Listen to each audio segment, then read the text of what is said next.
avec ses enfants. Dieu aime être en contact avec son peuple, en contact, le contact permanent. Alléluia. Amen. C'est ce que Dieu aime faire. Et c'est comme ça que chaque fois, il descendait pour communier avec Adam. Il descendait chaque soirée pour demander à Adam comment tu te portes dans le jardin. Est-ce que tout va bien? Alléluia. Et Branham dit, en ce moment-là, l'homme ne pouvait s'inquiéter de rien. Parce que le Créateur lui-même descendait. Est-ce que quelqu'un peut s'imaginer? Lui-même le Créateur. Et quand vous lisez la parole, Branham dit, Dieu n'a jamais manqué dans son rendez-vous. Yes. Alléluia. Il respectait son rendez-vous. Je peux m'imaginer.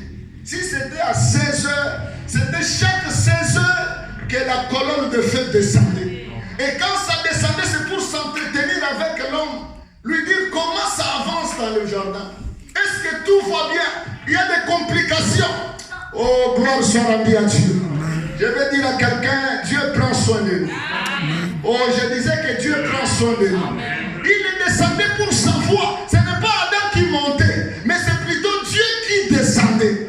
Un Dieu surnaturel, il descend.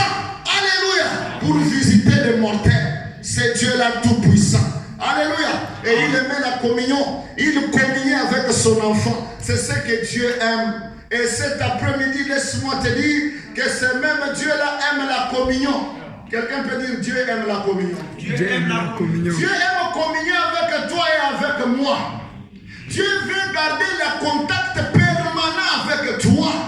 C'est comme ça que ce soir, il est ici pour nous interpeller. Qu'il veut vraiment maintenir cette relation. Alléluia. Et une bonne relation avec Dieu, c'est une bénédiction. Alléluia. Quand on est en contact avec Dieu, on est en paix. Parce que lui, il a le contrôle de toutes choses. Maintenant, écoutez ce que le prophète dit ici, avant que nous puissions descendre. Il dit ici, au paragraphe 34 de la prédication, fellowship. Il dit ceci. Now, man was born to have fellowship. Man in the beginning, back in the Garden of Eden, he had a wonderful fellowship. God came down and fellowship with his company of man and woman every evening. In the cool of the evening, God will come down under the great palm tree. Perhaps his sacred light, as it was, shining down on Adam and Eve. In that great cathedral, in the open, fellowship with God had nothing to worry about as long as they were fellowshipping. But the great fellowship that any man ever had, paragraph 36, was when he had a fellowship with God. When God had given himself open to man to fellowship back and forth with his creature. The creator and his creature. Amen. Branham dit que Dieu dans le jardin voulait communier avec Adam. Et Dieu aimait communier avec Adam. Il voulait être en compagnie avec Adam. Alléluia. Et Branham dit que l'homme a été né pour qu'il puisse communier avec Dieu. Oh, est-ce que nous sommes ensemble? Amen. Nous sommes venus dans ce monde. Dieu veut que nous puissions rester dans une communion avec lui. Dieu veut nous garder proches avec lui. C'était ça la volonté parfaite de Dieu. Il voulait que nous restions en communion avec lui. Et Branham dit il descendait chaque soirée pour communier avec Adam. Gloire à Dieu. Amen. Il dit que la grande communion que l'homme a jamais eue sur la terre, c'est celui d'être en contact avec Dieu. Amen. Gloire soit rendue à Dieu. Nous ne sommes pas appelés à nous débrouiller. Nous ne sommes pas appelés à nous rechercher nous-mêmes. Ce que nous avons seulement besoin, c'est d'être en communion avec lui. Être en communion avec le Créateur lui-même. Gloire soit rendue à Dieu. C'est comme ça que nous avons lu avec vous dans le livre d'Ésaïe. Oh, que Dieu soit loué. Quand l'homme a péché, l'homme a perdu la communion avec Dieu. L'homme est sorti de la présence de Dieu. Et remarquez, quand l'homme était dans la communion avec Dieu, Branham dit il n'avait pas besoin à s'inquiéter. On s'inquiète quand on sort de la communion avec Dieu. J'appelle quelqu'un ce soir de retourner dans la communion. Yes. Dans la communion avec Dieu, il y a la victoire. Amen. Oh, je dis que le succès est dans la communion avec Dieu. Amen. Tous ceux qui ont reçu dans la Bible, ce sont ceux-là que Dieu disait, je serai avec toi.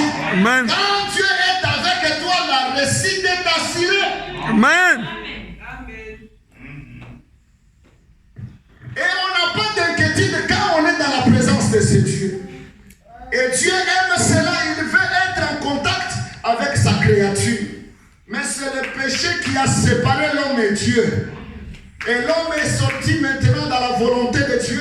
L'homme devait maintenant commencer à souffrir, commencer à se rechercher. C'est là où toute chose autour de l'homme s'est révoltée. Alléluia. C'était quand l'homme a pris la décision de se séparer. C'est comme ça que ce soir j'interpelle la conscience de chacun. Nous devons revenir, alléluia, dans la communion avec Dieu. Maintenant remarquez, je voudrais ici parler d'Emmanuel. Quelqu'un peut dire Emmanuel? Emmanuel. Oh, à haute voix, Emmanuel. Emmanuel. Emmanuel veut dire Dieu avec nous. Acclamons très fort le Seigneur Jésus. Un jour, ce grand prophète Esaïe s'est tenu dans son assemblée. Il a dit dans son assemblée, j'ai ainsi dit le Seigneur ici maintenant. Dieu vient de descendre, il vient de me révéler qu'un jour, il quittera le ciel, il viendra habiter avec les hommes dans la forme humaine. Alléluia. Pendant qu'Esaïe prophétisait, toute l'église, c'était difficile de le croire. Alléluia. C'est Dieu qui est souverain, un grand Dieu que Moïse ne pouvait pas voir. On devait cacher Moïse dans les rochers. Dieu l'a caché dans les rochers pour qu'il ne le voie pas. Mais Esaïe dit, ce Dieu-là va descendre un jour, vivre parmi les hommes. Alléluia. C'était la chose qui semblait être difficile. Mais Dieu avait parlé. Comme vous le savez, frères et sœurs, quand Dieu déclare sa parole, ça ne peut jamais sortir, revenir la rue sans pourtant accomplir la raison pour laquelle ça a été déclaré. En d'autres termes, tout ce que Dieu déclare, Dieu doit s'organiser. Je dis bien, Dieu doit s'organiser d'une manière, d'une autre pour l'accomplir. Alléluia. Ainsi, le temps est arrivé que quand cette parole, cette prophétie d'Esaïe devait s'accomplir, là c'est dans Matthieu 1, 23, qu'une femme vierge devait concevoir. Alléluia. Et accoucher un enfant. Cet enfant-là, c'était Dieu lui-même parmi les hommes. Alléluia. C'était la chose qui semblait être impossible quand Esaïe l'a prophétisé. Mais Dieu savait qu'il allait accomplir cela. Alléluia. Pourquoi Dieu faisait cela?